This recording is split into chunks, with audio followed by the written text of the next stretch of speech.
Gente, então, quero dar boa noite a todos e a todas. É um prazer ter vocês aqui com a gente hoje. Quero dar um alô especial aí para o pessoal da disciplina Formação e Atuação Profissional no Lazer, que tem aula comigo, que estão aqui hoje participando.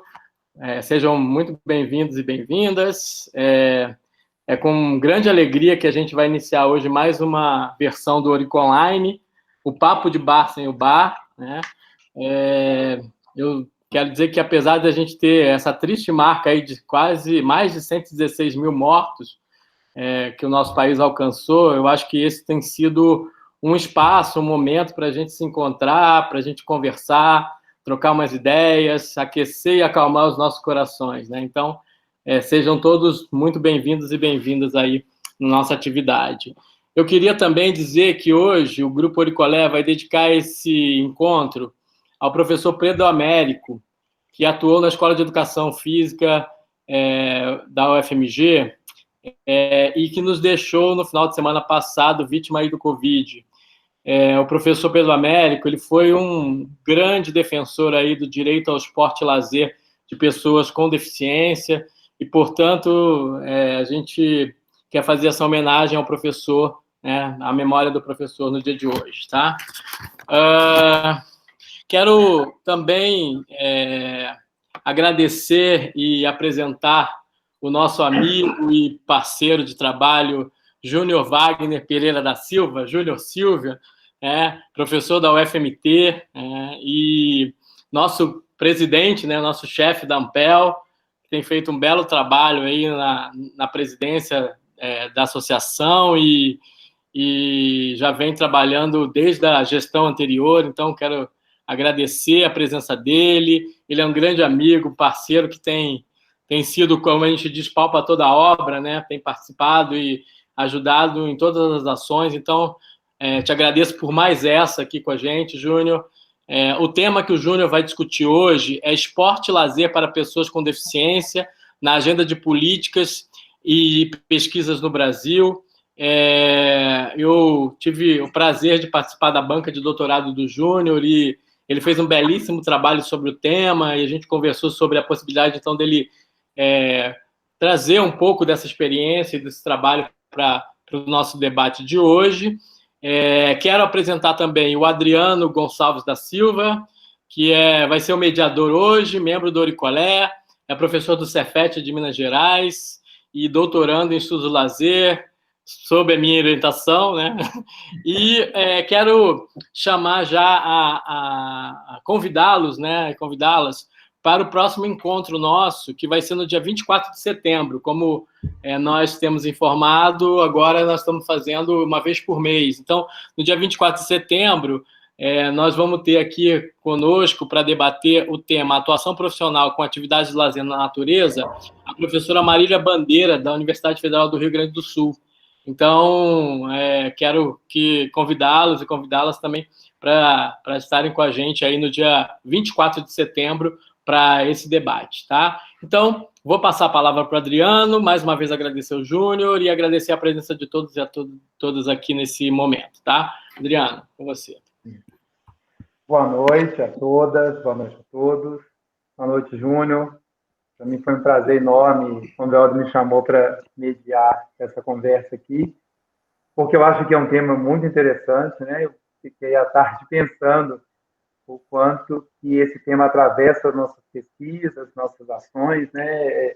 Pensar nossas políticas públicas, nossos currículos de formação, quanto que nos provoca. Então, acho muito importante que a gente tenha aqui no Orico Online, que a gente tem discutido tanta coisa bacana com relação ao campo do lazer. A gente ter um momento para a gente discutir essa temática vai ser muito bacana, tá? Eu vou pedir às pessoas que estão assistindo que mantenham os microfones desligados, para ficar melhor. E o Júnior tem entre 40 e 50 minutos, Júnior, para falar, e aí, lógico que se você precisa um pouco mais para falar, fica à vontade.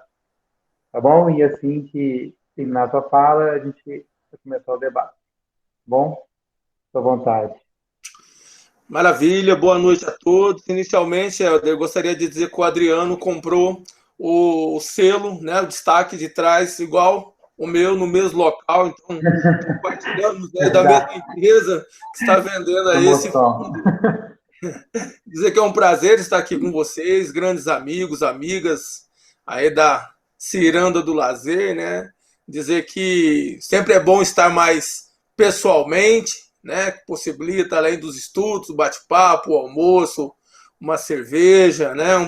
A aproximação. Agradecer pelo convite, né? Dizer que é um prazer estar aqui falando um pouco sobre dessa temática, as políticas públicas de esporte para as pessoas com deficiência, em especial fazendo uma analogia como que o atendimento às pessoas com deficiência tem sido inseridas em algumas políticas, assim como também uma reflexão da lacuna que existe em relação à agenda acadêmica na investigação dessa temática.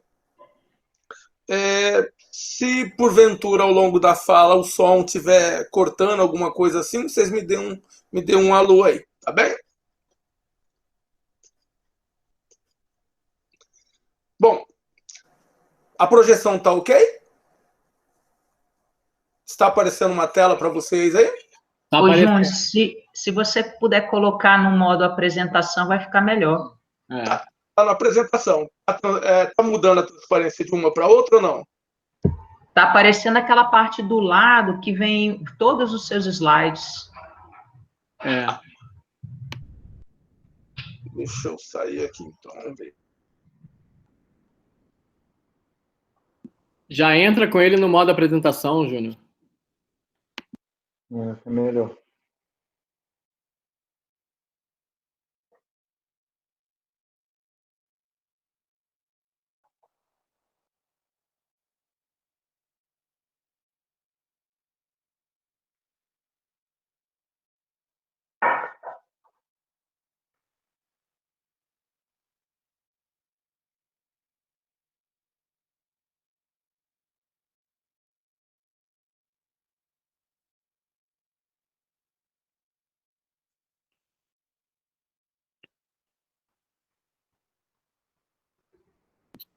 Júnior, acho que travou. Não, agora sim, agora foi. Agora vai.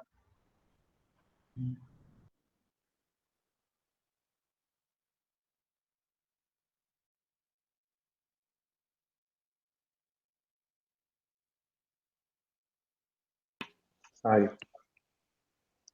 A transparência está mudando agora aí para vocês ou não? Não, ainda não, Não, Júnior. tá igual. Tá igual. Ela não está mudando?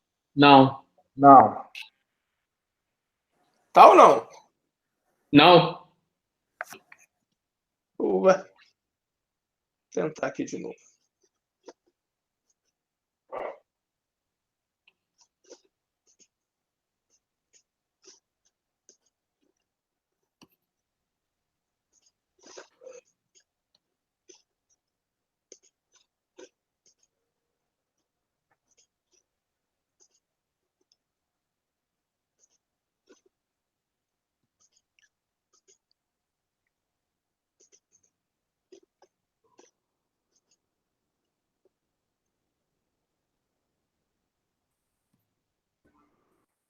Agora saiu da apresentação.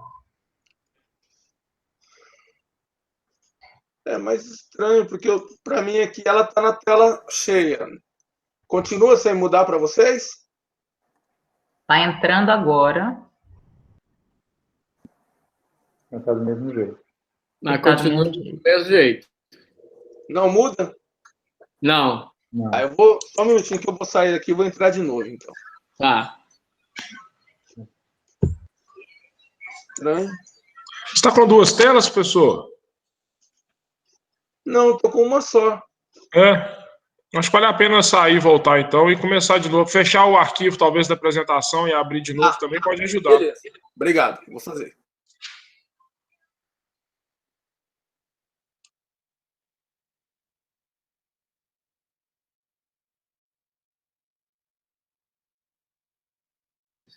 Denise, o Danilo falou que não tá, você não aceitou ele ainda. Ele não tá pedindo aqui, não. Tô ligado. Beleza, eu vou falar aqui. Vê se ele está na sala certa. É isso que eu vou ver.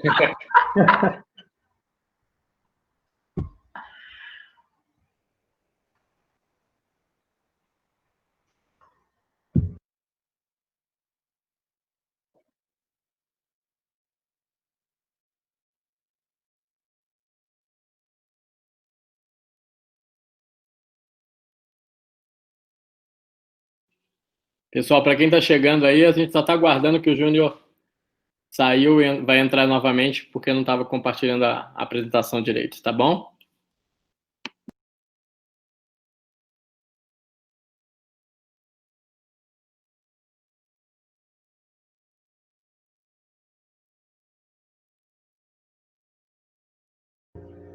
É aquela pausa do bar.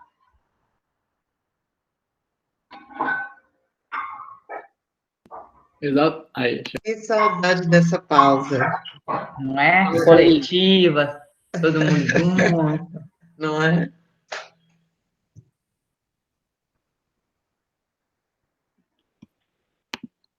Agora vai. Ah, agora foi. Aí sim, agora vai. Agora sim. Maravilha, então. Ô, glória misturada com vitória. Então, boa noite a todos. Inicialmente, gostaria de apresentar a ANPEL, Associação Brasileira de Pesquisa e Pós-Graduação em Estudos do Lazer, aqueles que não conhecem, que não estão ainda vinculados a ela. Nós temos 2 veículos, na verdade 3 veículos, né? Que é o site oficial, temos o Instagram e temos o Facebook. Então, participem lá, sejam filiados. Certamente é de grande valia a parceria e a força de vocês. Bom, então vamos falar um pouquinho sobre esporte e lazer para as pessoas com deficiência na agenda de políticas e pesquisas no Brasil. Bom, é importante salientar que os dados, né, indicam aí do censo brasileiro, ainda de 2010, que 24% da população brasileira caracterizavam como pessoas com deficiência, sendo aí principalmente com deficiência visual, né, seguida por deficiência física e auditiva. Porém, há uma mudança na análise, diminuindo aí o crivo, porque o IBGE levava em consideração as pessoas que tinham algumas dificuldades e utilizando aí um novo padrão do grupo de Washington, esse percentual acaba caindo para 6,7% nessa nova ótica.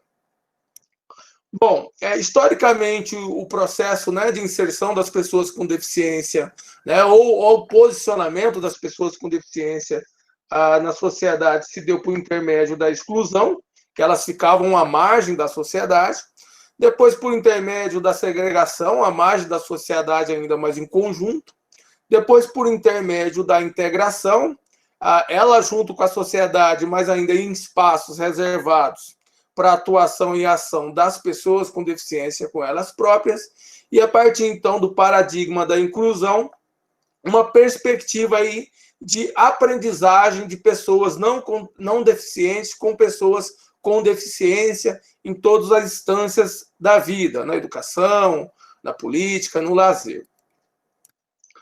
Bom, a ideia que a gente organizou para hoje foi mais ou menos na tentativa de responder a seguinte questão: qual é o espaço do lazer e esporte para pessoas com deficiência na agenda de políticas e pesquisas no Brasil? Bom, primeiramente, salientar que a gente entende o lazer no sentido amplo, né? Então, que o esporte é apenas uma das possibilidades da manifestação do lazer, e em decorrência do tempo que a gente tem para conversar aqui hoje, nesse bate-papo, eu vou me ater a falar sobretudo ao esporte, só que salientando que as ideias se aplicam aos outros interesses culturais também. Então, a nossa ideia é falar das dimensões da acessibilidade, falar um pouco dos direitos sociais e as pessoas com deficiência, falar um pouco do esporte e lazer para as pessoas com deficiência na agenda política, e do esporte e lazer... Boa noite. Galera, vamos fechar o microfone aí, por favor. Assim, desculpa. Desculpa, e falar um pessoal. pouco sobre o esporte e lazer para as pessoas com deficiência na agenda acadêmica. E aí depois, no final, a gente faz um bate-papo, uma ampliação desse diálogo. Bom, ao falar da inclusão, né, de pessoas com deficiência no esporte, a gente precisa se atentar a essas 6 dimensões da acessibilidade. A primeira, e aí eu digo a primeira em termos didáticos, mas não existe essa hierarquia, né? Inicialmente seria pensar nessa dimensão instrumental. No âmbito da acessibilidade instrumental, nós temos um avanço magnífico em relação às possibilidades de vivência do esporte. Então, a acessibilidade instrumental ela está relacionada à criação de condições de espaço, de equipamentos, para que as pessoas com deficiência possam vivenciar os esportes com regras adaptadas, regras diferenciadas, né? Então, nós temos a dança em cadeira de rodas, nós temos o tênis sobre cadeira de rodas, futebol para cego, tem o tênis de mesa para as pessoas com deficiência intelectual, enfim. Existem diversas possibilidades. Então, há um avanço grande nisso, inicialmente pautado, sobretudo, na ideia funcionalista, né, dessa atividade, que era no sentido de recuperação de militares lesionados, e, na atualidade, com uma ênfase maior na adaptação desses esportes para competição, voltado ao rendimento, embora também são modalidades possíveis e necessárias de serem trabalhadas na perspectiva do lazer. Então, há um avanço bastante interessante. Professor, uma dúvida. Oi? Uma dúvida. Sim? O futebol para cego, para que ele usa aquelas bandanas no rosto? As vendas? Isso. É por causa que o grau, né, em termos de competição, há uma classificação do nível da deficiência visual. Então, eles colocam essa venda para que todos tenham o mesmo nível de igualdade na competição. Então, ela tem algumas pessoas que têm um grau menor, né? Então, para que todos tenham o mesmo patamar, a mesma condições de jogo, acaba utilizando... Então, as pessoas que têm, tipo assim, um grau menor, elas meio que conseguem ver um vulto ou algo do tipo? Entendi, professor. Muito obrigado. Pessoal, por favor, vamos esperar o Júnior terminar de fazer a apresentação para a gente poder fazer as perguntas, que senão vai interrompendo ele nesse processo. Tudo bem, Obrigado. acho melhor fazer isso. Estou precisando de ajuda porque é invasão, viu, gente? Tá certo. Então vamos combinar assim, no final, vocês vão anotando aí, no final a gente faz esse bate-papo, tá bem? Ok. Maravilha. Então, existe aí diferentes, né, particularidades, a exemplo da venda para as pessoas com deficiência, para que todos, aqueles que têm uma condição diferente, são pessoas com deficiência visual, mas o grau, né, de deficiência visual é a menor, então a venda acaba utilizando aí para tornar todos no mesmo patamar. Então, também é uma adaptação instrumental, né? Assim como a diminuição da rede para o voleibol sentado, as regras, a criação de cancha para a bocha adaptada para as pessoas com paralisia cerebral, e assim por diante. A utilização de bolas com guiso, né, para o goalball, para o futebol cego também, para que as pessoas possam localizar onde que está a bola. Um outro elemento importante no que tange a inclusão das pessoas com deficiência de maneira geral, em específico aqui a gente tratando do esporte, a se atentar também para a dimensão da programação, né? A dimensão programática. Quando a gente fala em acessibilidade, com frequência vem à mente das pessoas rampamento de meio-fio e rampas. Ela tem toda uma característica que vai da relação rua ao passeio, passeio à entrada do estabelecimento, o estabelecimento e as suas demais dependências no seu interior. Então, em relação à acessibilidade arquitetônica, é preciso a gente entender que ela também não está relacionada apenas às pessoas com deficiência. Elas estão relacionadas a várias características de pessoas, né? Mulheres grávidas, idosos, mulheres ou homens com carrinhos de bebê, né, pessoas com deficiência permanente ou deficiência momentânea, e ela não está relacionada apenas na possibilidade de locomoção sem barreiras. Está relacionada à locomoção sem barreiras, mas com conforto, com qualidade, né, com segurança. Então, são elementos importantes. Então, quando a gente fala em acessibilidade arquitetônica, nós estamos falando nisso. Estamos falando de criar condições em espaços para que as pessoas com deficiência possam também usufruir, né, do brinquedo, como a primeira foto de uma criança em cadeira de rodas balançando, possam também malhar, né? Então hoje existe espalhada aí pelo Brasil as academias da terceira idade ou academia ao ar livre, e já é uma tendência agora a criação de equipamentos adaptados para as pessoas com deficiência nesses locais também. Criar condições também para que pessoas com deficiência e sem deficiência possam brincar junto, para que passem a se conhecerem e reconhecerem umas às outras. Um outro tipo de acessibilidade é a atitudinal, que ela está muito relacionada ao tipo de formação que a gente tem, né? Eu vou pegar a piada do invasor, utilizar ela pedagogicamente. Então, um cadeirante tem ereção? Claro que tem, né? Claro que tem. Um cadeirante namora, cadeirante transa, depende, obviamente, do tipo de lesão dele. Mas, propriamente, por ele ser uma pessoa em cadeira de rodas, não significa que ele não tem ereção, né? Então, o elemento atitudinal está relacionado a como a gente se comporta diante das pessoas com deficiência, né? Tem um estudo realizado no Rio de Janeiro sobre a concepção, né, a percepção das pessoas em cadeiras de rodas sobre a atitude da população. Historicamente, então, por não ter um amparo legal, né, por não ter uma assistência, um salário, parte da população com deficiência, assim como as não deficiências também que vivem em situações de pobreza, ficavam, né, como pedinte, e se criou um estigma de que pessoas em cadeiras de rodas são pedintes, né?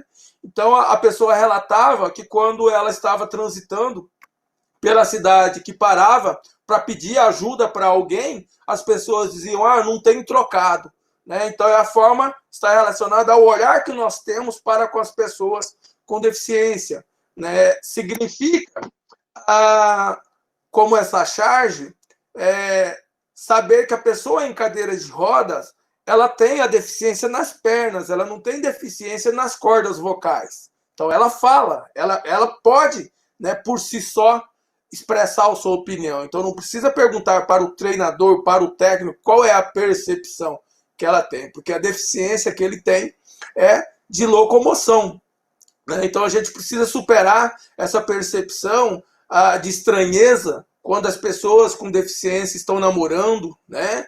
A gente precisa superar a nossa atitude do cotidiano de ver uma vaga reservada para pessoa com deficiência e colocar lá 5 minutinhos, né? Mas e se nesses 5 minutinhos a pessoa com deficiência chegar? E aí, essa reserva de vaga próxima à entrada é estratégica, ela não é por acaso. É que é mais difícil, né, o desgaste que uma pessoa em cadeira de rodas tem para se locomover de uma vaga de estacionamento longe da entrada é maior do que uma pessoa que não tem a deficiência. Então, a primeira foto é um movimento, né, voltado a esse tipo de conscientização. E se todas as vagas destinadas aos carros tivessem lá uma cadeira de rodas também só por 1 minutinho, como que você faria? Então, o atitudinal trata-se de um elemento formativo, né? Quando eu estava fazendo doutorado na Católica, um certo dia fui ao shopping, tinha um grupo de crianças da APAE com síndrome de Down no shopping, fazendo um passeio, achei muito bacana, mas ao subir, né, as crianças adentraram o elevador para subir, uma senhora olhou e assustou. Nossa, o que é isso? Como se fossem bichos. E aí a gente pode levar por 2 ângulos a análise. Uma, entender que essa senhora é uma pessoa má, ou entender que essa é uma pessoa sem formação para o entendimento do que são as pessoas com deficiência. Então, a acessibilidade atitudinal perpassa a essa concepção. Portanto, é essencial que ela esteja relacionada a outras dimensões da acessibilidade. Por quê? As pessoas com deficiência passarão a ter um respeito maior, um reconhecimento maior, quanto mais elas estiverem presentes nas atividades do cotidiano.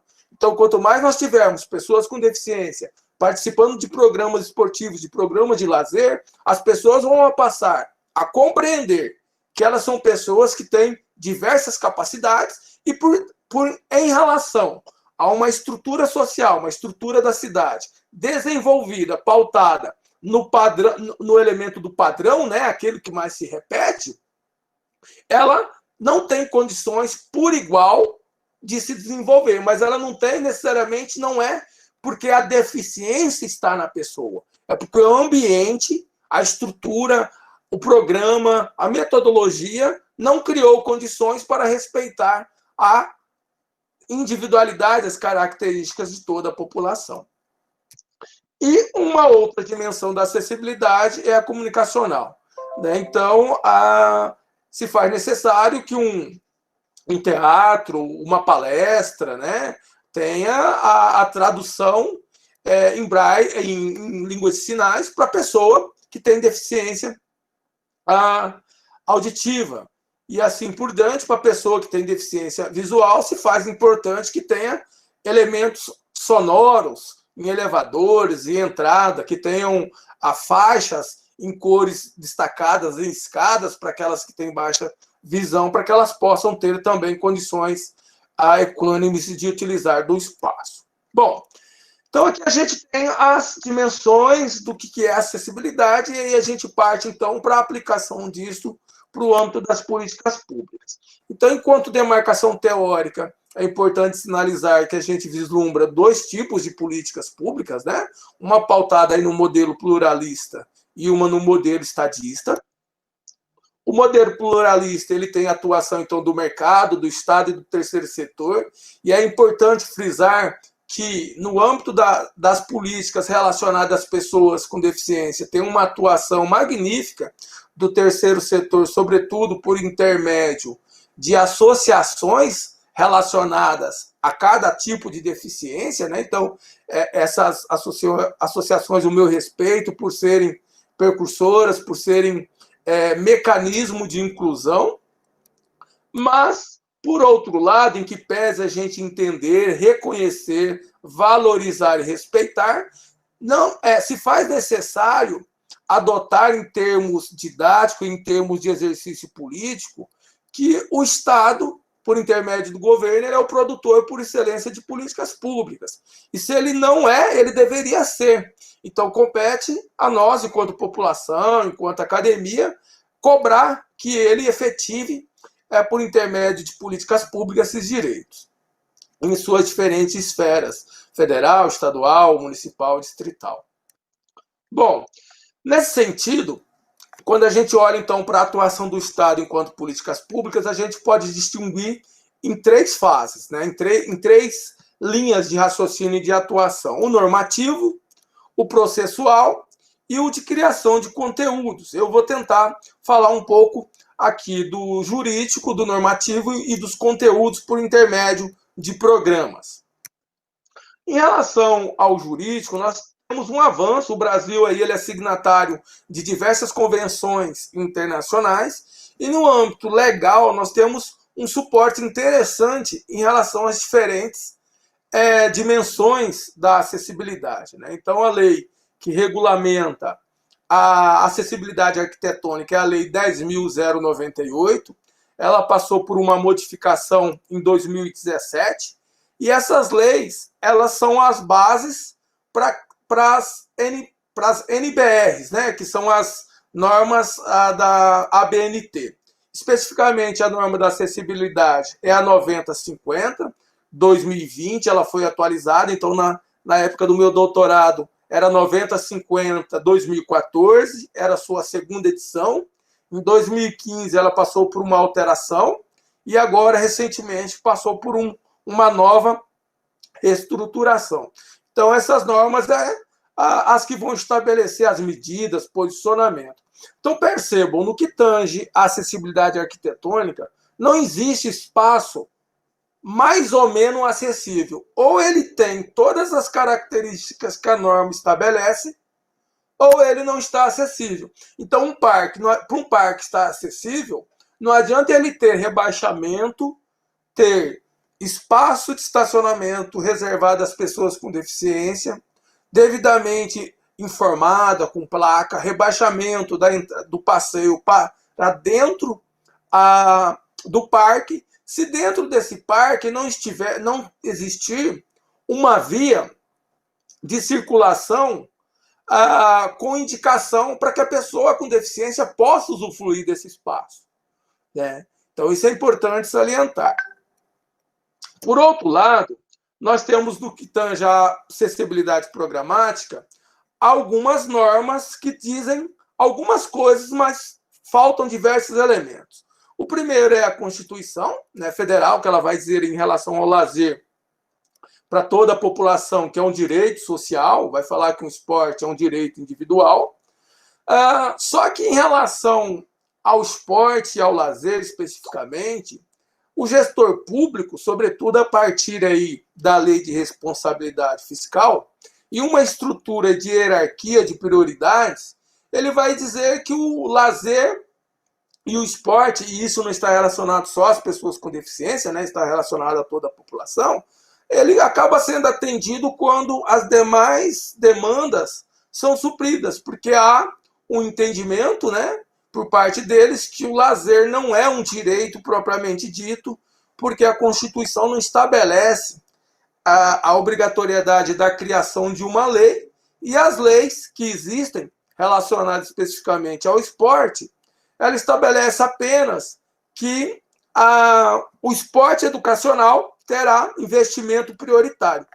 O que também os estudos relacionados à temática têm indicado que não vem sendo atendido, né? Em relação ao lazer, a lei diz que o esporte de lazer contará com investimento público, mas não diz quando, não diz o percentual, diferentemente de outros direitos sociais, como é o da saúde, como é a educação, que tem o percentual estabelecido, né, por intermédio de leis para ser investido. A Lei Pelé, ela também traz alguma coisa sobre o esporte, especificamente para as pessoas com deficiência, mas é bem tímido, vamos dizer assim, né? O artigo 7º, ele se detém a dizer que o Ministério vai apoiar o desporto para as pessoas portadoras de deficiência, então até mesmo a terminologia utilizada é inadequada, a terminologia correta é pessoas com deficiência. E o Estatuto do Torcedor também vai trazer alguns elementos, sobretudo em assegurar a acessibilidade ao torcedor. Então, a pessoa que tem deficiência física, ela tem por direito, conforme o artigo 27º, a de contar com transporte, né, para chegar até o seu local, sendo a responsabilidade de fomentar isso o clube mandante da partida. Bom, a Política Nacional também de Integração das Pessoas com Deficiência traz alguns elementos, né? Ela vai falar aí do que deve assegurar o pleno exercício de seus direitos básicos, como o de desporto e lazer, a inclusão, edificações, incentivar a prática desportiva.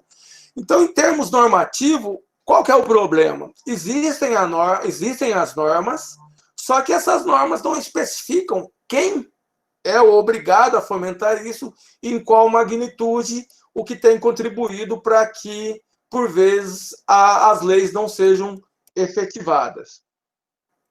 Bom, o Estatuto das Pessoas com Deficiência também vai trazer alguns elementos, né? A Lei 13.146 é sobre a importância e o direito ao esporte e ao lazer. E aí a gente passa para uma análise dos conteúdos, né? Bom, para falar dos conteúdos, eu trouxe quatro programas para a gente pensar um pouquinho, em que pesem serem programas que estão morrendo à míngua, né? Então, a maioria deles estão aí desde 2017 sem ter novos editais, mas para que a gente pudesse ter uma conversa e pudesse alcançar um número maior de pessoas, eu peguei esses programas que são federais. Um deles é o programa da Academia da Saúde, que ele entende e ele financiou, né, e financia. Quer dizer, não sei se financia mais, porque está difícil financiamento para tudo ultimamente, mas ele fomentava a construção de espaços específicos de lazer voltada aí à promoção da saúde, que é uma possibilidade também de ocupação do tempo disponível. Esse programa ele vislumbrava a implantação de 3 modalidades, 3 tipos de programas, uns mais simples e outros mais complexos, na modalidade básica, intermediária e ampliada. Essa estrutura desse espaço era fundamentada aí na 10.098, a lei que estabelece a acessibilidade. Mas como a gente pode observar nessa primeira lâmina sobre o programa, nenhum desses equipamentos que tem no espaço, ele democratiza ou possibilita que a pessoa com deficiência possa vivenciar. O único que chegaria próximo seria a barra, mas a altura da barra e a largura ela é insuficiente para que uma pessoa em cadeira de rodas possa estacionar ali a cadeira para fazer o exercício. Mas percebam que ao entorno da lâmina há uma intenção de mostrar que esse espaço é um espaço inclusivo. Então nós temos ali um idoso, né, com andador, nós temos ali uma pessoa com deficiência física em cadeira de rodas se deslocando. Essa é uma visão do programa, ele em sentido, na sua modalidade 3, que tem um atendimento, uma estrutura espacial melhor. E aí, na modalidade 3, além do uso desses espaços para os exercícios, tem outros tipos de atividades que são desenvolvidas nessas salas.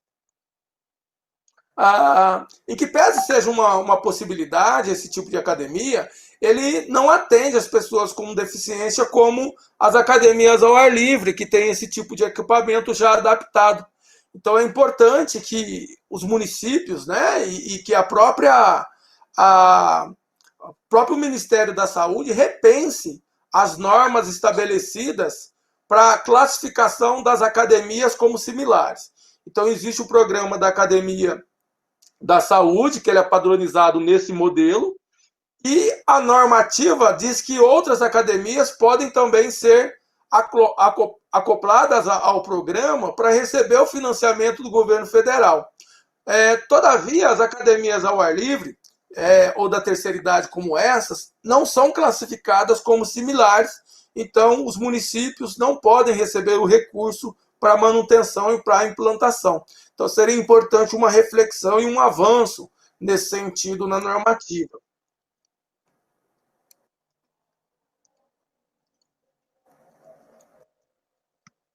Então, aqui no caso, as barras já estão nas alturas que as pessoas com deficiência possam alcançar, né, para desenvolver o exercício físico. Bom, quais são os dados do monitoramento desse programa, né? O último que teve foi em 2017, então tem uma defasagem de 3 anos. Percebam que as pessoas com deficiência passaram a frequentar esse espaço somente em 2017, com 48%.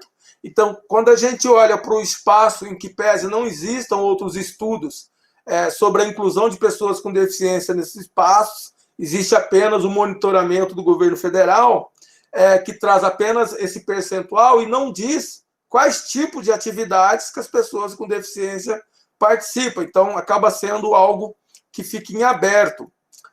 Quando a gente visualiza aqui as atividades que são fomentadas nessas academias, a gente consegue observar pela descrição que não tem nenhuma modalidade esportiva adaptada às pessoas com deficiência.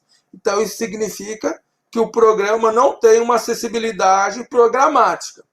Pode ser que essas atividades que eles fomentam tenham alguma acessibilidade metodológica, mas também fica no campo da suposição, no campo da hipótese, porque o documento não traz essa informação, né? Então, 48% em 2017 passaram a frequentar essas academias, mas não dá para saber muito se elas foram lá para atendimento médico ou se elas foram para algum tipo de atividade física. Outros programas que eu gostaria de ressaltar é o PELC Vida Saudável, né, e a própria Rede SEDES. Então, no âmbito do governo federal, no educacional tem um programa específico para as pessoas com deficiência, que é o programa Segundo Tempo para Desporto, né? Ao meu ver, esse programa melhor se encaixaria no esporte de participação, porque não necessariamente esse esporte está relacionado ao âmbito escolar.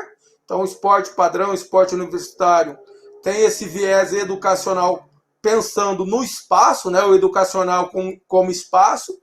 E se a gente for partir do pressuposto que o lazer ele é um elemento, veículo, né, e objeto de educação, o programa Segundo Tempo para Desportivo ele se encaixaria perfeitamente no viés participativo. Então, de repente, poderia estar em outro local, deslocado aqui, então, para o âmbito da participação. Ele é um programa destinado, então, para o esporte adaptado, para desporto, mas com o viés educacional. Quando a gente olha para os programas especificamente para o lazer, não tem um programa específico para as pessoas com deficiência. Mas as pessoas com deficiência estão inseridas no público-alvo desses programas. Então, como a gente pode observar no final lá das diretrizes do PELC de 2016 e 2017, as pessoas com deficiência estão inseridas na programação. Perdão, no público-alvo. O Vida Saudável também. Já o Comunidades Tradicionais não traz de maneira explícita a valorização e a inserção da pessoa com deficiência. Bom, então, em termos de políticas públicas de governo federal que existiam, né, ratificando que desde 2017 essas políticas não são mais desenvolvidas no sentido de ter novos editais, existe algo. Mas, em relação às pessoas com deficiência nesse programa, pouco se sabe. Por quê? Quando a gente pega e faz uma busca sobre a produção de conhecimento da inserção das pessoas com deficiência nesses programas, não há dados sobre isso. Então, tem um estudo aí realizado de 2000 a 2009, sobre a coordenação do professor Fernando Mezzadri, que analisaram trabalhos, teses, dissertações e artigos sobre políticas públicas. E nenhum desses trabalhos traz, pelo menos no título, a análise de algo relacionado às pessoas com deficiência. Fazendo uma busca rápida também, né, em outros documentos, tem uma produção sobre livros no âmbito do Ministério do Esporte e nenhuma obra está relacionada especificamente às pessoas com deficiência. Então, eu estou analisando o título da obra, né? Obviamente, eu não analisei, fiz esse recorte para a fala de hoje, não analisei internamente essas obras. Pode ser que uma ou outra tenha algum capítulo sobre, mas em termos de título, nenhuma faz alusão à inclusão ou algo relacionado às pessoas com deficiência. Fazendo uma busca rápida também no Cielo, pelas palavras-chave esporte adaptado, eu encontrei 44 estudos. Desses 44 estudos na Cielo, apenas um estava relacionado às pessoas com deficiência, mas voltado aí ao esporte adaptado e qualidade de vida. Buscando aí por esporte pessoas com deficiência, encontrei 37 e 3 estudos relacionados às barreiras à vivência do lazer por pessoas com deficiência. Procurando especificamente pelo programa Esporte e Lazer da Cidade, já não encontrei muitos estudos. Agora, fazendo a busca por lazer e acessibilidade, a gente encontra já alguns estudos, e aí a Alicere sendo o espaço de democratização e divulgação dessas produções de maneira destacada, né? Então, os estudos, quando buscados por políticas públicas relacionadas ao esporte ou ao lazer, há poucos estudos, pelo menos nas identificações. Utilizando a palavra-chave lazer e acessibilidade, ele aumenta um pouco. E aí ele está relacionado à acessibilidade em algumas localidades do Brasil, como Belo Horizonte, pessoas com deficiência física, Campo Grande. Então, a gente já encontra alguns estudos relacionados a parques esportivos, mas os estudos estão mais relacionados à acessibilidade arquitetônica ainda.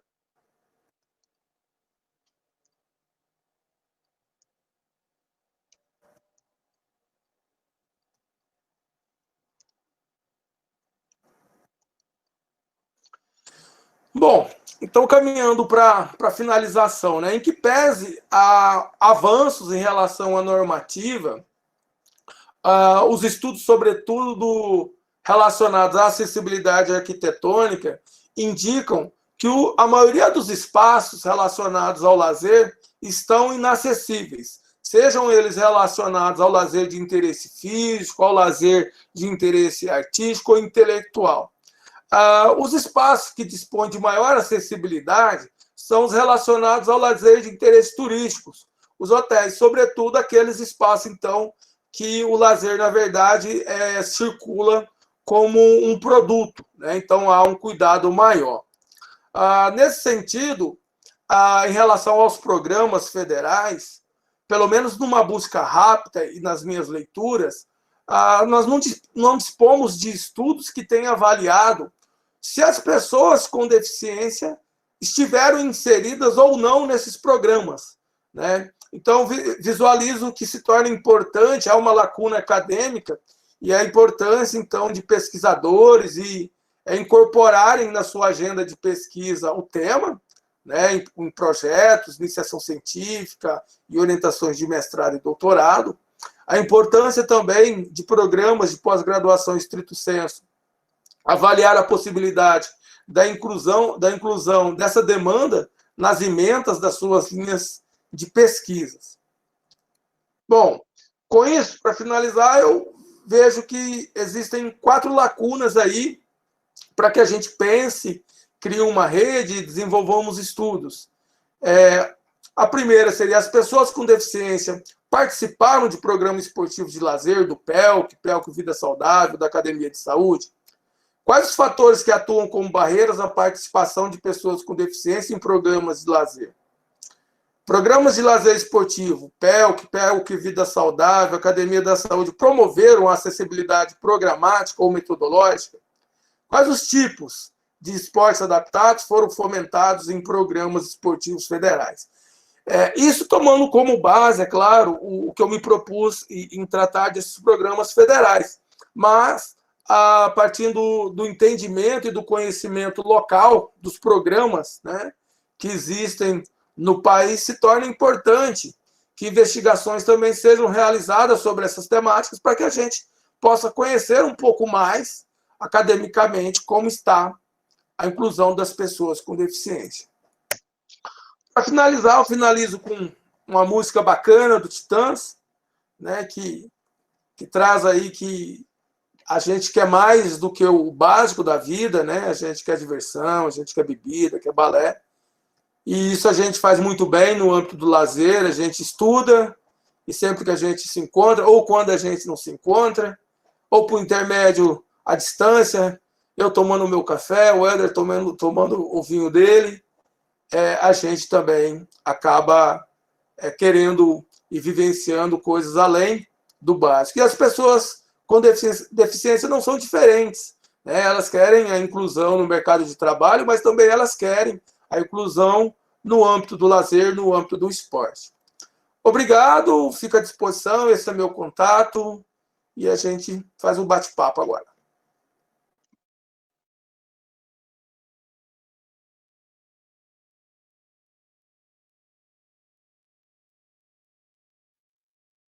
A fala, né? E te agradeço também pela paciência, né? Com o ocorrido, né? Que a gente passou aqui, mas foi sobre lidar com isso, foi ótimo. Muita emoção, né? Eu caí quando eu estava falando o quê? Perdão. Oi. A minha conexão caiu quando eu terminei em quê? Você está falando da música agora no final. Tá. Então já tinha terminado. Né, agradecer a possibilidade de estar com vocês e fico à disposição para a gente falar um pouquinho mais. Claro, isso. Então tá bom. A gente vai conversar um pouquinho agora. Eu vou querer falar, mas o Marcelo está inscrito. Se ele comece para a gente o debate aí, você pode falar primeiro, depois a gente vai se organizando aí, talvez em bloco. Mas Marcelo, pode se manifestar aí. Olá, boa noite a todos. Eu queria agradecer muito, né, a oportunidade de assistir essa apresentação e um tema que é de muita relevância, pelo menos, né, tanto a nível social quanto a nível pessoal, né? Eu atuo nessa área e é interesse meu. Primeiro, assim, sempre que a gente vai estudar, ler sobre legislação da pessoa com deficiência, estudar sobre pessoa com deficiência e tal, o Sasaki, por exemplo, é um autor, a legislação, né, fala muito disso, o próprio Mantuan fala muito da questão da inclusão, a questão da acessibilidade, né? Acessibilidade. Hoje, a Convenção dos Direitos da Pessoa com Deficiência, ela fala da questão da inclusão da pessoa com deficiência em todos os programas, mas a acessibilidade, ela atrapalha, né? Ela não possibilita a pessoa participar. E eu gostei muito da apresentação sua, porque é muito claro isso, não é a acessibilidade arquitetônica que atrapalha, é atitudinal, é comunicacional, é a tecnológica, né? Isso que atrapalha. O que eu penso, assim, que dentro desse paradigma da inclusão, e eu gostei muito da palestra sua, porque você não falou da perspectiva segregada da pessoa com deficiência, né? Você falou no contexto assim, dos programas do governo federal, e que o governo federal ele não apresenta dados relacionados a pessoas com deficiência nos programas. Essa que é a questão que eu queria passar para você. Assim, se você tem dados, né, de pessoas com deficiência no Brasil, ou no seu próprio estado, ou no próprio município, de participação das pessoas com deficiência no contexto inclusivo, né? Porque na educação tem dados, tá? Na educação existem dados, mas eu queria saber se nos programas de esporte, lazer, se você tem essa questão de dados, de informações da perspectiva da inclusão, né? Na participação da pessoa com deficiência na inclusão. E detalhe, né? Só para finalizar, infelizmente, ainda existe a necessidade de programas voltados para a pessoa com deficiência. Nem que seja para dialogar com outros programas, entendeu? Nessa perspectiva. É isso.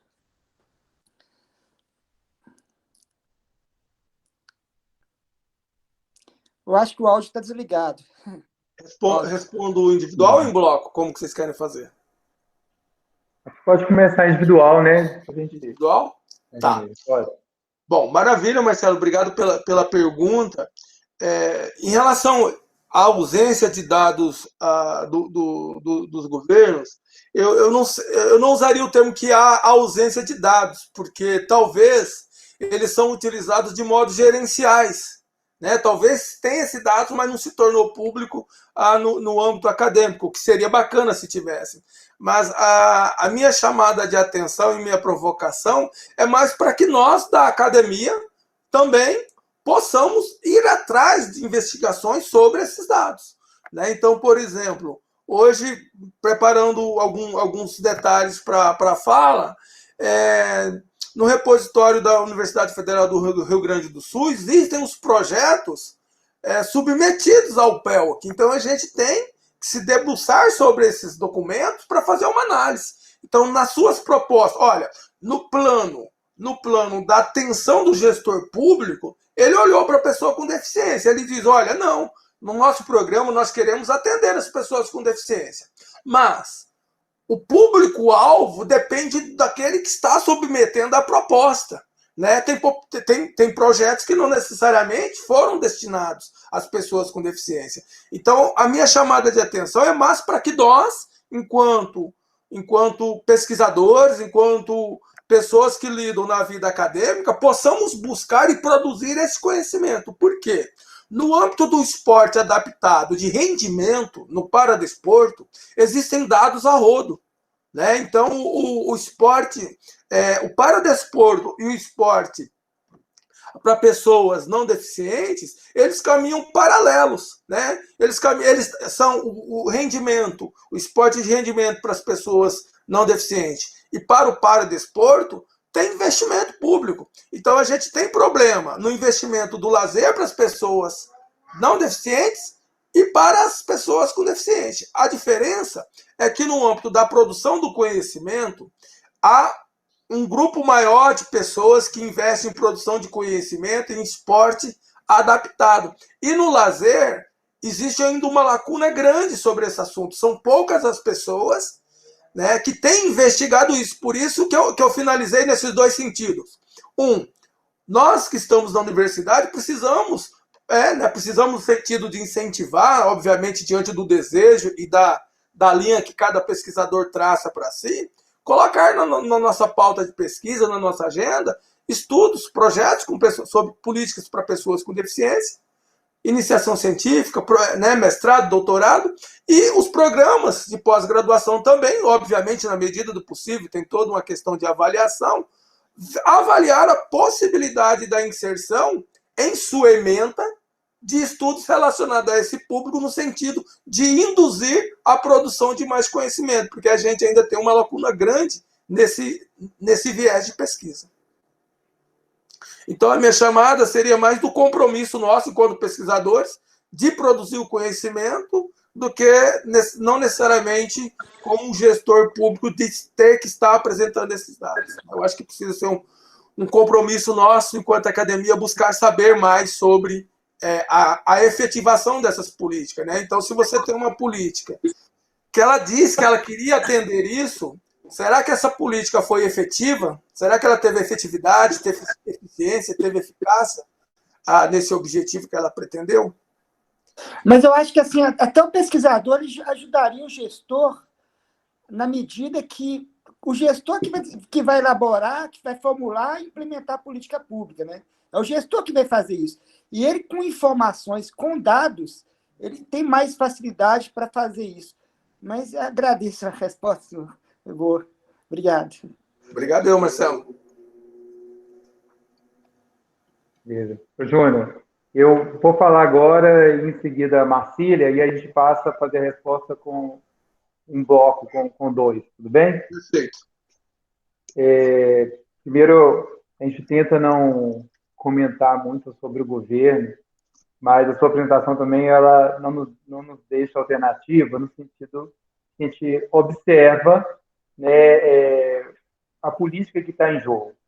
E acho que isso não é acidental, é uma política, né, é uma ideia, uma forma de pensar o sujeito.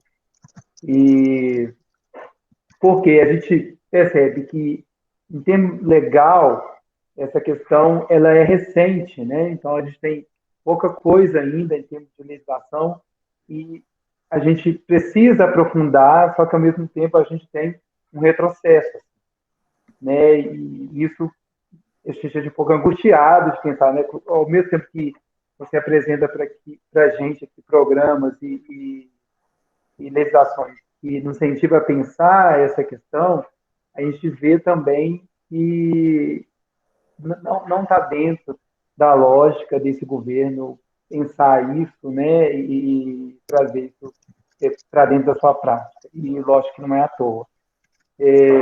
Mas eu tinha uma questão que acho que fica mais ou menos contemplado na conversa com o Marcelo, mas e também você coloca isso como, no final, como questão para a gente pensar. E talvez você pudesse falar um pouco mais sobre isso, porque quando você fala a questão do esses espaços, né, adaptados, me lembra muito o meu local de trabalho, não sei se os colegas também, mas trabalho no Cefet, e com relação, como você fala, da questão arquitetônica, né, a nossa principal preocupação de acessibilidade. Então, e o que é cobrado da gente, principalmente, legalmente, é a questão arquitetônica. Tá, tem piso tátil, tem rampa, né? Então, está resolvido. E isso nos deixa um lugar também que não nos obriga a pensar por que essas pessoas não estão lá, porque apesar da gente ter isso, eles não estão lá, né? Eles e elas não chegam até lá. E aí para além disso, né? Para além da gente colocar aqui uma rampa, uma possibilidade de pessoas chegar com a cadeira de roda até a quadra da escola, a gente pensa por que não estão chegando até lá, por que não estão tendo acesso a esse nível de ensino, né? Então, eu acho que é uma questão maior que faz pensar esse sujeito. E aí fiquei pensando também nesses espaços, né, adaptados para o lazer, ainda, né, que a gente tivesse esses espaços com toda essa estrutura, o que ainda a gente ia ter que pensar para realmente ser acessível em todos os sentidos, talvez em todas essas dimensões que você colocou aqui para a gente, né? Fiquei pensando assim, que enquanto política, quanta coisa ia precisar aí para a gente mudar esse quadro, porque eu penso que a pessoa não frequenta o espaço, ela está acostumada a não frequentar, está acostumada àquilo não ser um espaço dela, né? Então, tem muita transformação a se fazer nesse sentido. É isso, Marcília. Obrigada, Adriano. Bom, Júnior, é um prazer te ver aqui, viu? Um prazer você estar participando conosco do Eurico Online. Obrigada aí pela sua fala. Obrigado, muito Marcília. legal.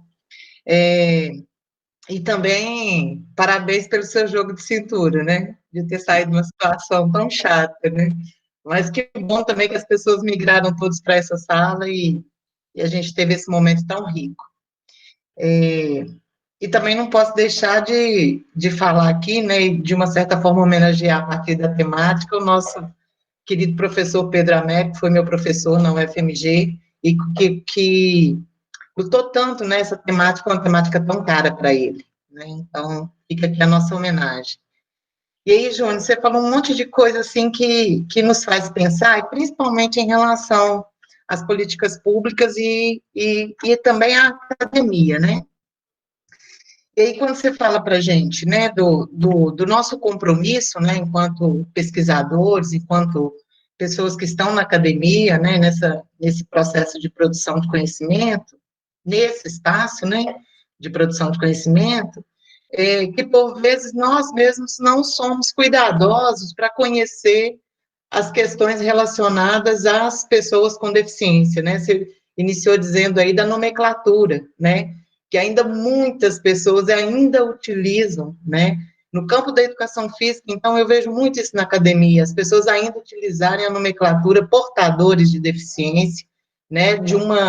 Que é uma luta histórica lá desde 2004, 2004, em que há essa luta, né? No sentido de alterar essa nomenclatura, né? E aí eu queria que você comentasse um pouquinho para a gente, Júnior, porque quando a gente pensa na questão das políticas públicas, né, e o Marcelinho falou um pouco disso, as pessoas com deficiência, elas não estão lá, né? E aí, como é que você vê, a partir dos seus estudos, né, da sua trajetória aí, lidando com a temática, como que você vê a participação dos movimentos sociais para, de fato, essa questão, tanto do esporte, lazer e tantos outros direitos das pessoas com deficiência estarem em pauta? Como é que você percebe isso nesse campo de atuação e no campo da gestão da política pública? Maravilha, obrigado, Marcília, pela fala, Adriano. Bom, de fato não tem como a gente falar de políticas públicas, falar de lazer, ou falar de educação, ou falar de qualquer elemento que perspective transformação, instrumentalização, emancipação e empoderamento, e não visualizar no governo atual um retrocesso, né? Isso é sendo igual, e aí é algo orquestrado, não é algo por acaso, né? Então, tudo que promove criticidade, tudo que promove emancipação, não é bem-vindo para governos autoritários, fascistas, ultraliberais. Então, isso, especificamente para o lazer, é uma grande perda, já iniciando pela a extinção do Ministério do Esporte, né?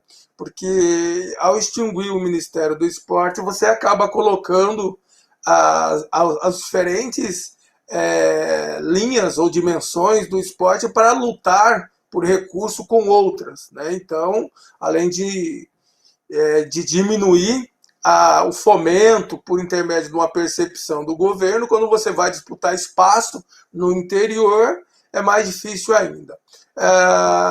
E o Ministério, a Secretaria de Esporte criou, né, criou uma nova pasta, que é a pasta do Paradesporto. Então, perceba, agora a gente tem, no âmbito do esporte federal, o lazer de participação, com uma secretaria, e nós temos o do futebol, o do rendimento e do paradesporto. Então, na verdade, nós temos 3 secretarias para o esporte de rendimento e uma para o participação. Então, não tem como negar a perda que a gente teve em relação a isso. Eu penso e tenho trabalhado e torcido bastante para que isso seja um movimento de passagem, algo ruim que for necessário para a gente se reestruturar, né? E espero estar certo, né? Mas, enfim, e aí a gente precisa continuar no movimento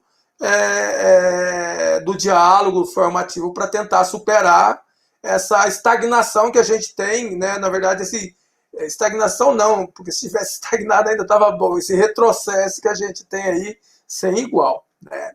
E aí, quando a gente fala, então, de inclusão de pessoas com deficiência, né, a gente para pensar, igual vocês perguntaram, pô, mas é muita coisa. Se a gente não tem nem acessibilidade arquitetônica, como que a gente vai falar de acessibilidade programática? Como que a gente vai falar de acessibilidade metodológica, tá viajando e tal?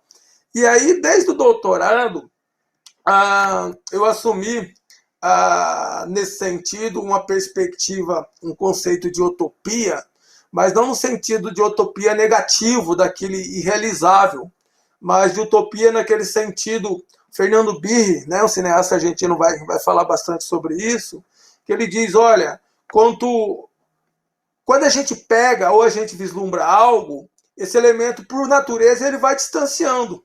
Então, por isso que a gente tem que querer muito, porque a utopia está no horizonte, ele vai dizer, né? Quanto mais eu caminho em direção a ela, mais ela vai distanciando. Então, em relação à acessibilidade, é nessa perspectiva que eu tenho trabalhado. Olha, lógico, está muito longe de alcançar uma acessibilidade arquitetônica, programática e metodológica. Mas não é porque está longe que a gente não tem que cobrar, não tem que lutar, não tem que buscar isso, né?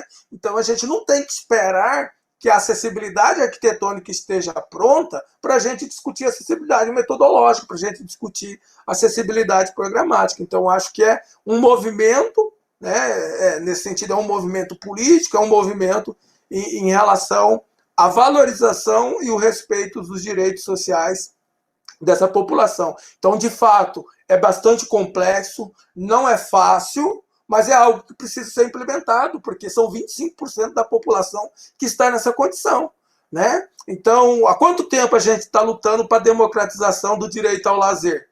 Faz tempo, e a gente, né, mesmo com diversos avanços que tiveram no âmbito do financiamento da política pública, a gente não pode dizer que foi perfeita, que tem alguns elementos que precisam ser sanados. O esporte de rendimento continuou tendo a maior fatia do bolo. Agora, não pode negar que o avanço que teve foi tremendo. Então, acredito que a gente vai avançando aos poucos nesse sentido. Em relação às pessoas com deficiência, eu vejo bastante nessa pergunta, Marcília, por que as pessoas com deficiência não estão, né, nesse espaço? Será que elas querem? Eu trabalhei bastante no doutorado com o conceito de espaço e lugar, né, da geografia, do Tuan e do Milton Santos. Espaço é um recorte temporal que tem circulação de pessoas. Mas esse espaço, eu só vou estar nele se ele me trazer sentido, né, que é o conceito de lugar. Então, lugar é onde que eu vou e me sinto confortável, me sinto bem recebido. Né? Eu brinco muito com meus alunos. E lembro lá do Izinga dos Batoteiros. Tem aluno que está lá e está longe, né? Ele está presencialmente, mas ele não quer estar ali. As pessoas com deficiência também vai nesse sentido.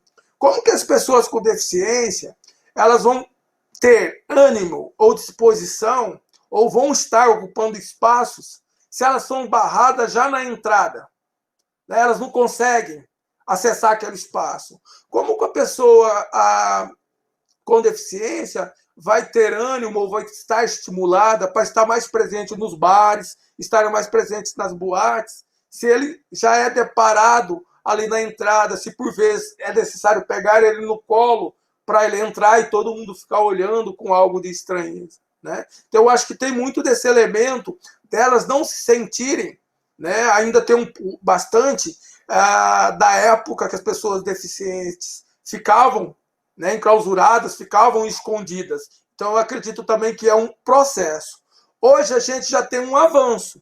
Né? A gente consegue ver nas universidades uma presença maior das pessoas com deficiência por intermédio de projetos. Né? Então, eu penso que é um projeto gradativo que é importante, por isso, a gente criar mecanismo para que pessoas com deficiência possam vivenciar esporte ou outras dimensões do lazer em conjunto, para que elas aprendam a se conhecer, né? Aprendam a se respeitar, mas também é algo processual.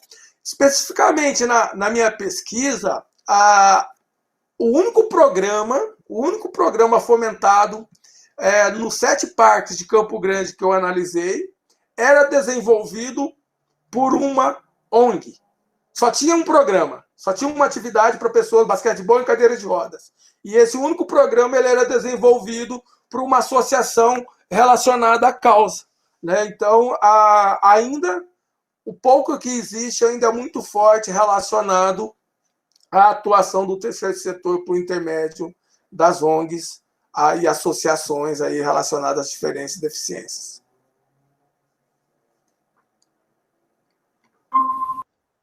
Legal, obrigado.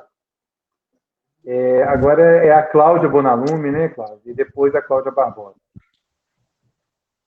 Olá, boa noite, Júnior, boa noite, pessoal. Todos bem? Então, são mais contribuições do que perguntas, Júnior. Você sabe que eu fui gestora municipal de esporte e lazer, e é isso que você falou aí com relação à inclusão versus as especificidades. Era um desafio muito grande que a gente tinha, porque às vezes quando a gente diz que a gente vai incluir a pessoa com deficiência nas ações, e nem todas você consegue, e às vezes essa inclusão ela vira meio que uma bengala, né? Você inclui, mas não inclui, porque a pessoa vai nas atividades, por exemplo, do PELC, né? Mas se o profissional que estiver lá atuando, ele não estiver preparado para trabalhar com essa pessoa, acaba que ela está lá, mas ela não é incluída de fato nas ações, nas atividades, porque as especificidades são múltiplas. Então, nós lá em Caxias, quando isso lá, antes de 2004, que foi quando a gente saiu do governo, que agora a gente fala que já faz muito tempo, nós tínhamos uma pessoa no departamento de esportes, e ela era, entre aspas, chata para os outros, né? Que ficava sempre dizendo, e as pessoas com deficiência? E as pessoas com deficiência? Então, a gente tinha sempre essa preocupação de como é que a gente vai fazer. A gente vai fazer uma corrida de rua, e as pessoas com deficiência física? Porque, nesse caso, as pessoas com outras deficiências até era mais tranquilo, mas e as deficiências físicas? Aí a gente tinha, em relação aos demais programas, sempre esse cuidado. Chegou um ponto que nós concluímos que a inclusão, ela precisava de um plus, e nós criamos um programa específico em que aquelas pessoas que não conseguiam ser incluídas nessas ações comuns, por exemplo, a gente tinha um programa muito parecido com o que é o PELC, né? Aí a gente fazia um núcleo específico para elas, e foi muito interessante porque muitas famílias levavam para lá pessoas que não tinham condições, elas só mexiam os olhos, mas o fato de elas estarem lá, naquele espaço, com outras que elas se identificavam assim, era radiante para aquela pessoa e para aquela família. Então, a gente tem essa questão da inclusão nas ações regulares, quando os profissionais conseguem garantir que essa inclusão aconteça, e a gente tem um público que, às vezes, demanda um olhar muito específico. Eu não sei se você chegou a identificar isso na sua pesquisa, mas nós vivenciamos isso lá em Caxias, e assim, claro que isso é uma política transversal, né? A Secretaria de Transportes ia buscar essas pessoas em casa, levava para a atividade, elas iam lá, ficavam lá uma hora e meia, que era previsto para a atividade, e a Secretaria recolhia, com todos os direitos de acessibilidade, e levava de volta para suas casas essas pessoas. Então, foi uma experiência muito rica. Depois disso, eu trabalhei também na Secretaria de Direitos Humanos, e aí eu quero complementar um pouco essa tua fala, em relação a mais de 20% de pessoas com deficiência. Nós discutimos muito isso lá na Secretaria de Direitos Humanos, e o que acontece? O questionário do IBGE, ele coloca assim, a pergunta você precisa de algum apoio externo para enxergar bem? Então, quem usa lente de contato, quem usa óculos, se foi sincero na sua resposta, está nessa relação dos mais de 20% de pessoas com deficiência. E aí nós discutimos muito isso, porque o secretário da pessoa com deficiência lá na Secretaria de Direitos Humanos era uma pessoa cega. E ele dizia, o dado ele é muito distorcido, porque as pessoas que responderam ao questionário do IBGE dizendo que preciso de algum mecanismo para enxergar bem, elas estão classificadas aí. Então, eu fiz uma cirurgia de miopia, eu saí desse grupo, mas todas as pessoas que responderam sim, porque usam óculos ou porque usam lente de contato, acabaram entrando nesse grupo. Mas assim, colocando essas questões mais gerais, o que eu percebo, que eu queria que você comentasse, se você percebeu na sua pesquisa, é que os surdos, eles se colocam como um grupo diferenciado. Eles não aceitavam ser incluídos nos grupos de pessoas com deficiência dos outros, né, que eram as pessoas com deficiência física, as visuais, as mentais. Os surdos, eles não aceitavam ser incluídos, eles queriam uma categoria específica, então seria como se fosse uma terceira categoria. Eu não sei se você chegou a identificar alguma coisa na sua pesquisa, é mais para refletir contigo mesmo. Muito obrigada aí pelas reflexões, acho que foi muito importante.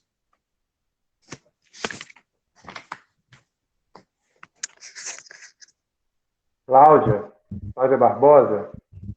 Oi, boa noite a todos.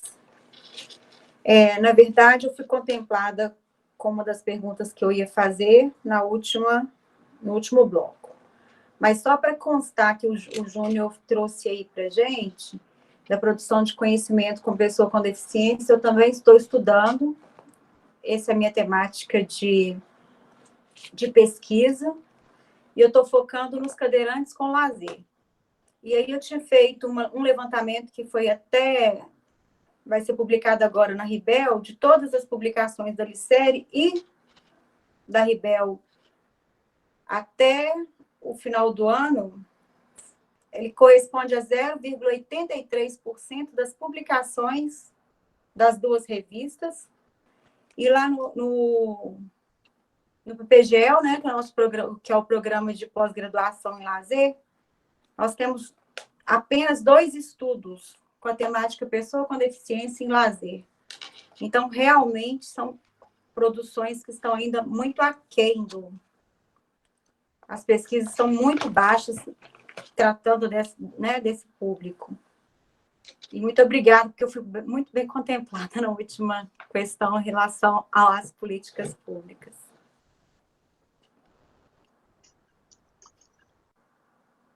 Responde essas duas, Adriano? Sim, Júnior, faz favor. Pronto. Obrigado, Cláudias.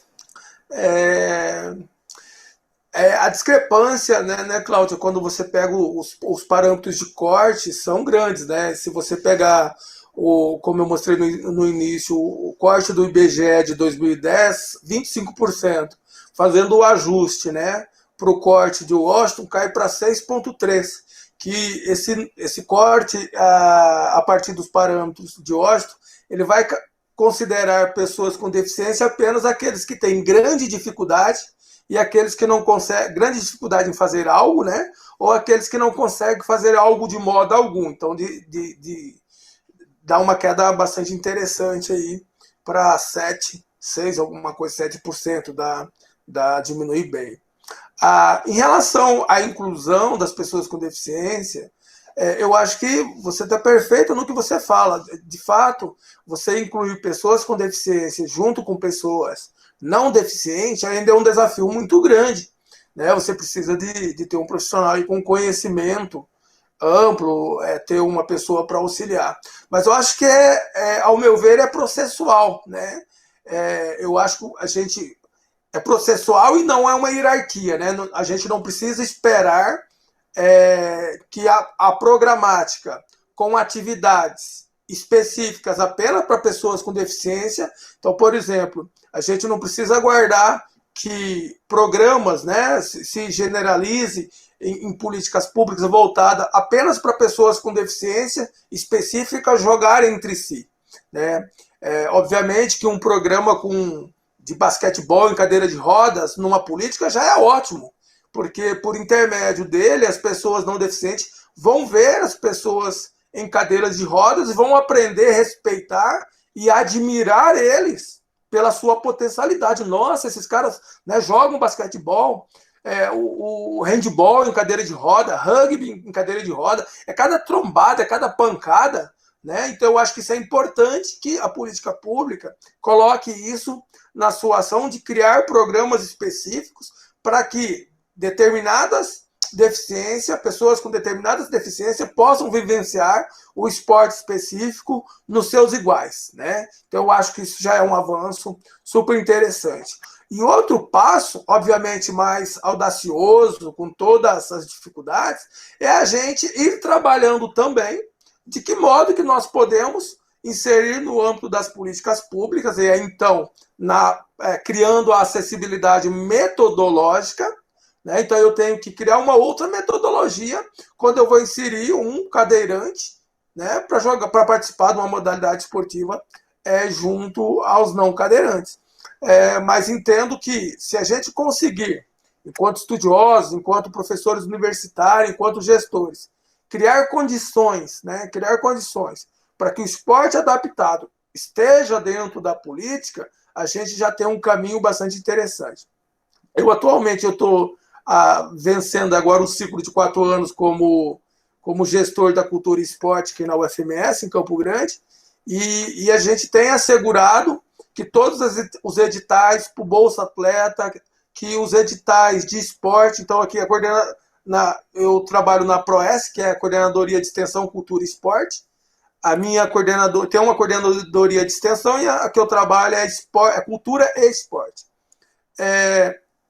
E a gente, nos editais, nós temos tomado cuidado para que os editais de Bolsa Atleta, os editais de projetos esportivos, tenham uma faixa do edital destinado a projetos para pessoas com deficiência. Então, acho que a gente já caminha, né, em detrimento do que existia. E aí eu estou sendo bastante audacioso em defender, obviamente, a inclusão das pessoas com deficiência junto às não deficientes, porque é lógico que requer um cuidado maior, uma expertise maior para lidar com isso, né? Mas nesse sentido, perspectivando adiante, pedindo muito para se ter algo. É nesse sentido. Bom, obrigado, Júnior. Agora a Laura, né? Depois o Helder. Olá, boa noite.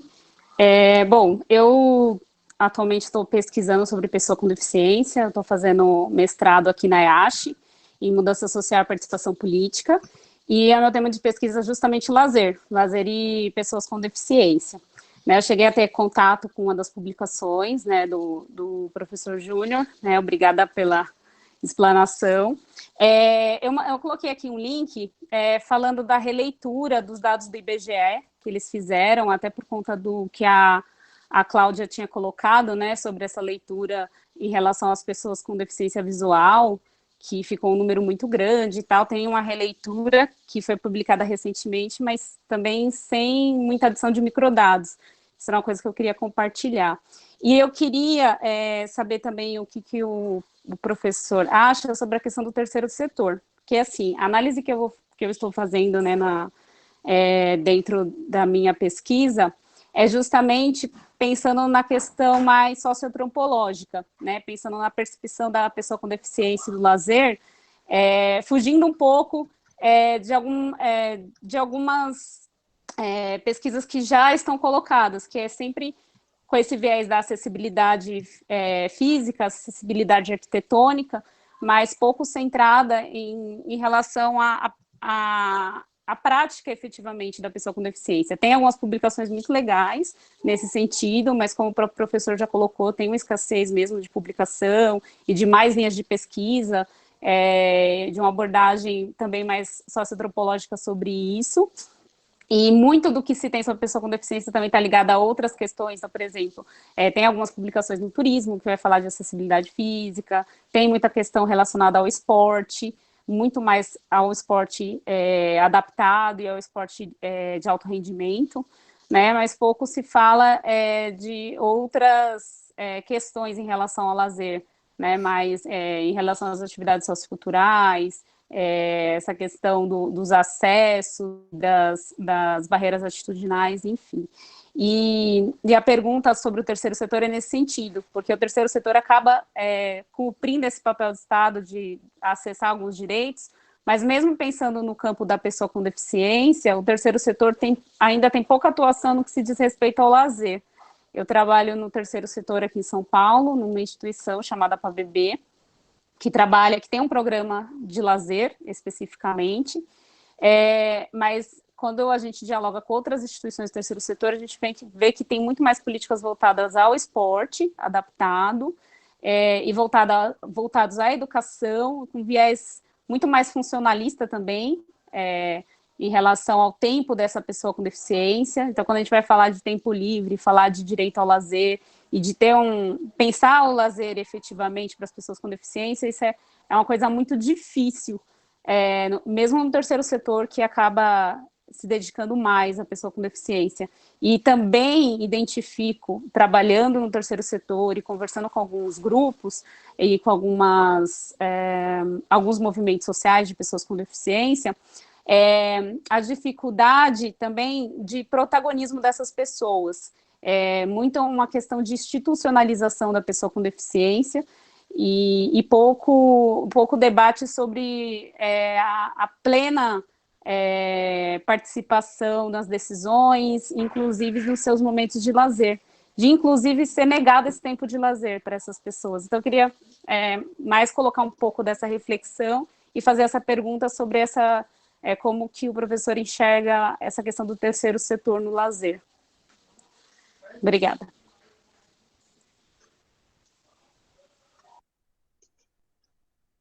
Sou eu, né? Bom, Júnior, primeiro eu queria te dar os parabéns, assim, acho que eu não teria todo esse jogo de cintura que você teve com toda essa questão que a gente vivenciou aqui. Então, quero te agradecer, te dar os parabéns, dizer que foi muito legal a sua fala. Não é um tema que eu tenha muito aprofundamento, mas na sua fala e nos debates aqui me vieram duas questões que eu queria te colocar e escutar um pouco você falar sobre isso. Primeiro, é uma coisa que me é muito cara, que é a questão da formação profissional, né? Porque a todo momento, quando eu vejo as pessoas te perguntando, falando, e a sua própria fala, a gente percebe cada vez mais o quanto nós estamos aquém daquilo que deveríamos estar com relação às pessoas com deficiência, né? Então, pensando no campo da educação física, o que eu vejo hoje é que a gente tem disciplinas, né? Por exemplo, né?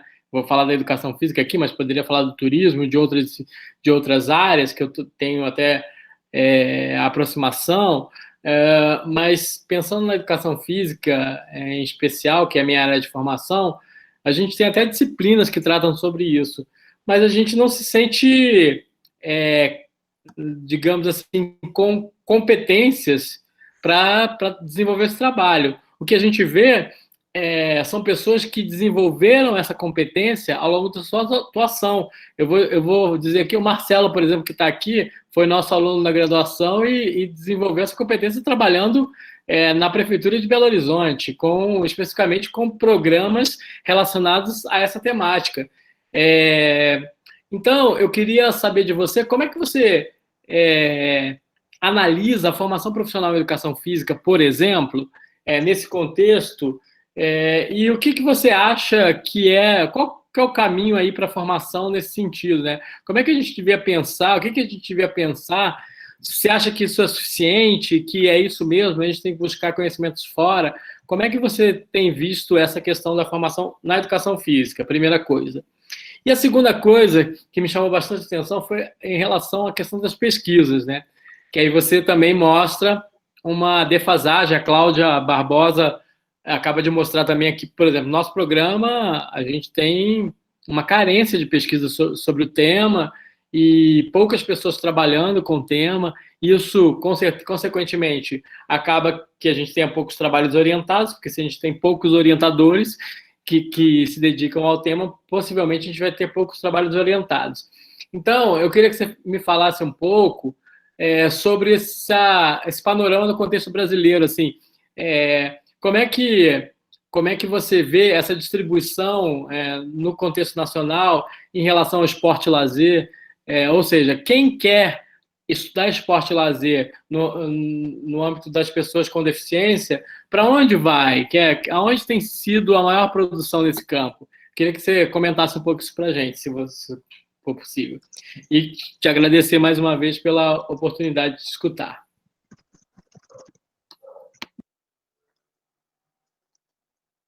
Maravilha.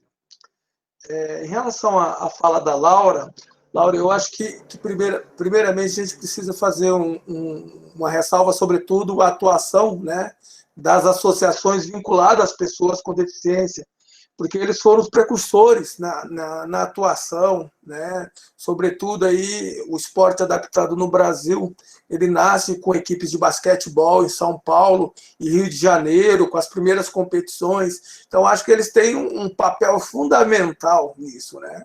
Então, é algo que a gente precisa respeitar e valorizar. Um segundo elemento é que isso não pode servir como parâmetro para deixar de desobrigar o Estado de fazer o seu papel, né? Então, vejo que o terceiro setor ele tem um papel importante, né? Mas, em paralelo a isso, a gente tem que ter a atuação do Estado também. E é essencial que, na atuação do Estado e do terceiro setor, as pessoas com deficiência também estejam inseridas no delineamento da política. Existe um dilema entre as pessoas com deficiência, que nada para nós sem nós. Ou seja, as pessoas com deficiência, elas não querem que pessoas não deficientes digam para elas o que elas têm que fazer. Na verdade, elas querem participar de um processo da construção dessas políticas públicas para elas. Então, certamente é essencial e importante que elas estejam inseridas nesse processo de construção da política, seja ela desenvolvida pelo terceiro setor ou pelo Estado. Bom, em relação à pergunta, à sua fala, Helder, eu vejo assim, essa questão das pessoas com deficiência no lazer, eu penso que é algo novo ainda, né, em termos de problematização, e talvez foi um dos motivos que me despertou a trabalhar com esse tema no doutorado. um elemento foi que eu pensava assim, existe uma relação muito forte na atuação com a pessoa com deficiência, com a militância. E com a militância, sobretudo, porque a pessoa tem em sua família uma pessoa com deficiência. E eu dizia, poxa, eu não tenho ninguém na minha família com deficiência, mas eu não preciso ter para estudar, para discutir isso, né? Então tinha essa questão dessa relação de as pessoas que lidam e militam pelo esporte com deficiência é alguém que tem um parente, um filho com a deficiência, e aí ele quer discutir, promover isso. Eu disse, olha, eu não tenho, mas é algo que eu acho legal, eu quero contribuir com isso. E aí eu vi essa lacuna acadêmica também. Eu digo, pô, tem um monte de gente que discute várias coisas sobre políticas públicas. Eu vejo muita gente falando, né, a Unicamp é um celeiro do estudo do esporte adaptado, mas para o esporte adaptado de alta performance. Né? E quem está falando de esporte e políticas públicas de esporte e lazer para as pessoas com deficiência? Não tem. Né? Assim, não é que não tem, não tinha, não vejo alguém que tem esse foco. Né? E aí foi para onde que eu acabei caminhando. Em relação hoje, aonde que as pessoas têm buscado esses estudos, eu vejo a Unicamp como foco do rendimento, né, mas não foi essa a sua pergunta.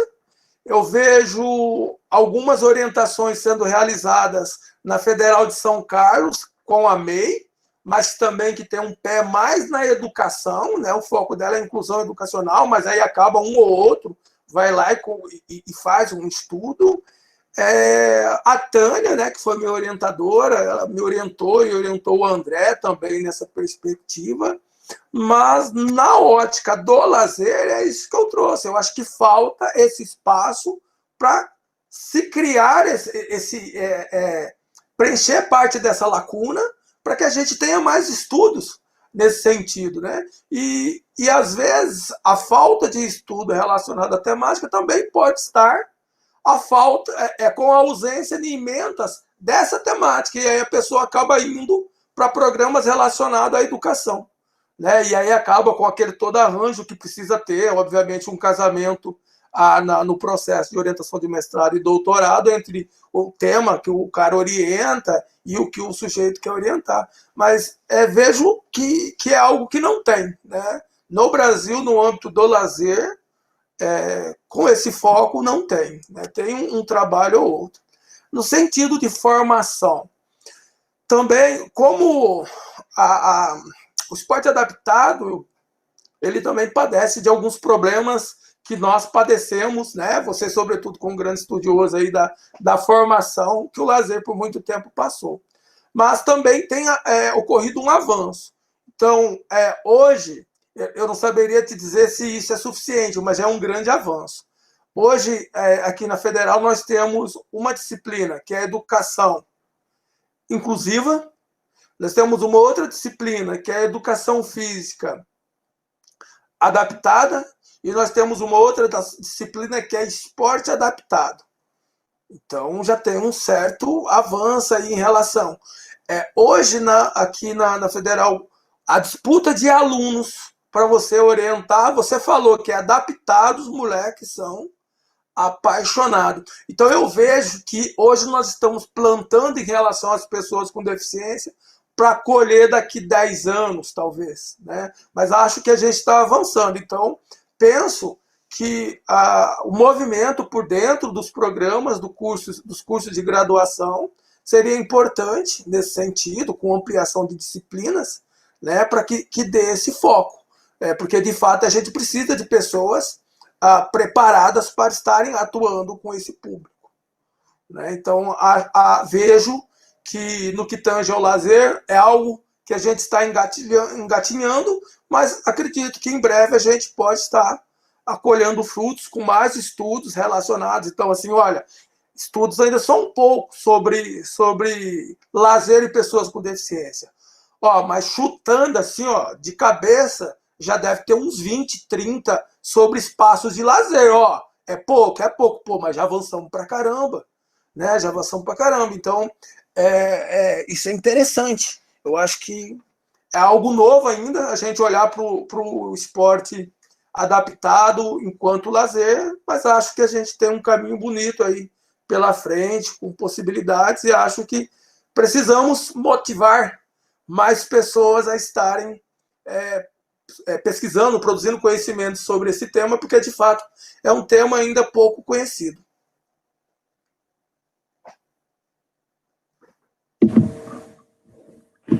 Obrigado, Júnior.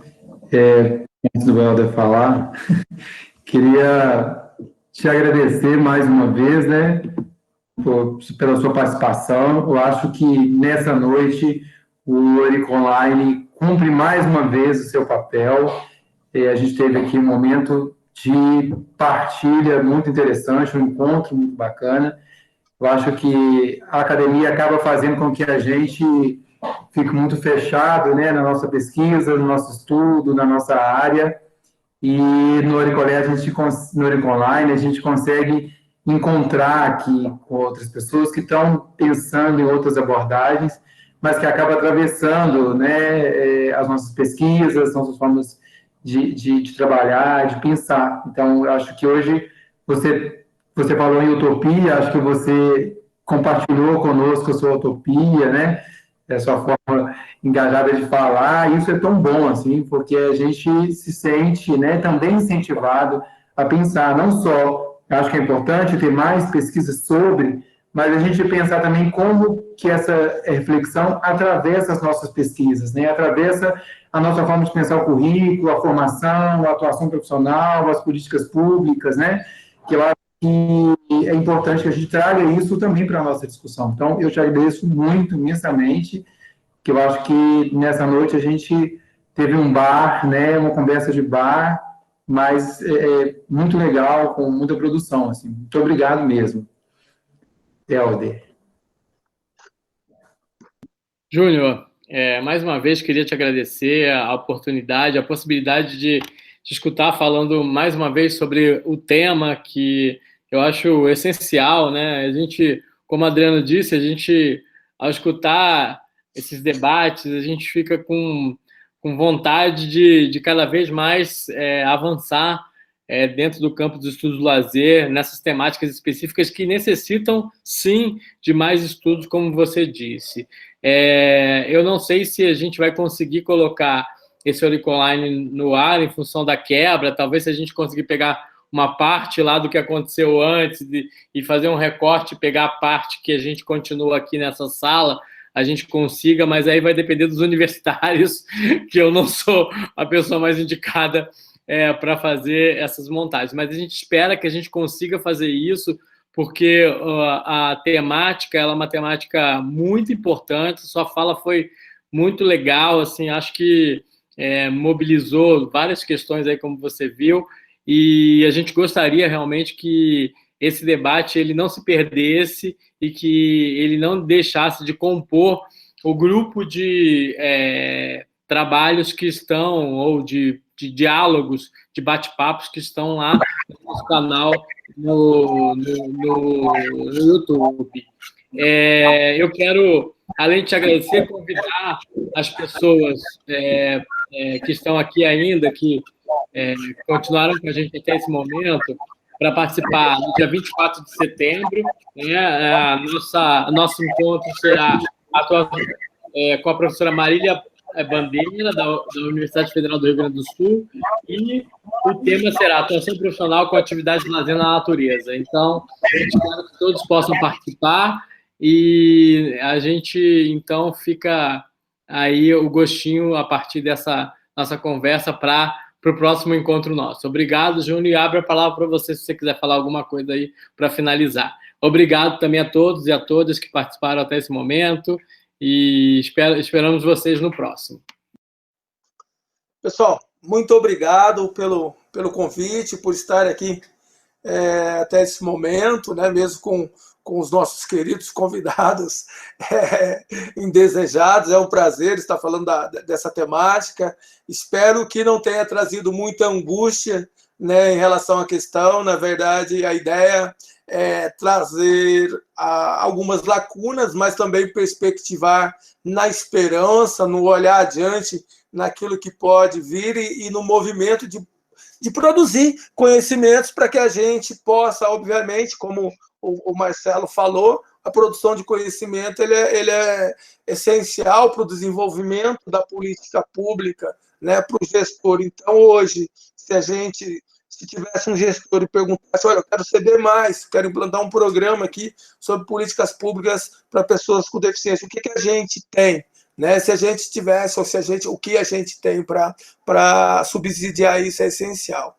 Agradecer pela paciência, espero que tenham compreendido, me coloco à disposição aí por intermédio do e-mail, pela Ciranda da Vida, bom revê-los mesmo que à distância, né? Amigos aí de sempre, da caminhada da Unimep, das pesquisas, do doutorado, da Católica. Um abraço para vocês, boa semana e se cuidem que a gente possa se ver em breve novamente, especialmente presencialmente, né? Tomara que esse ano era para a gente realizar o CEBEL, a gente acabou adiando, então estamos trabalhando aí, se vamos aguardar um pouquinho mais, ou se a gente vai perspectivar também para encaminhar à distância, mas vamos torcer para que em breve possamos estar juntos aí, conversando e tomando um vinho e uma bela cerveja, tá bom? Forte abraço, obrigado, prazer. Para quem está aqui, eu queria já fazer um convite, a gente divulgou nas redes sociais, mas do dia 25 a 27 de novembro, nós vamos organizar o Congresso Ibero-Americano de Estudos do Lazer, Ócio e Recreação, que é uma organização vinculada à Rede Ótium, que é a Rede Ibero-Americana de Estudos do Ócio. Então, a gente deve divulgar aí mais informações sobre a apresentação de trabalho amanhã ou depois, já tá no forno aí saindo. Então, a gente espera contar com a participação de vocês nesse evento também, que é um evento que vai ter a participação de pessoas de Portugal, Espanha, dos países da América Latina, enfim. A gente espera contar com vocês aí nesse processo também, tá bom? Então, boa noite e um grande abraço a todos e a todas. Boa noite, obrigado, gente. Até dia 24. Boa noite. Boa noite, abraço.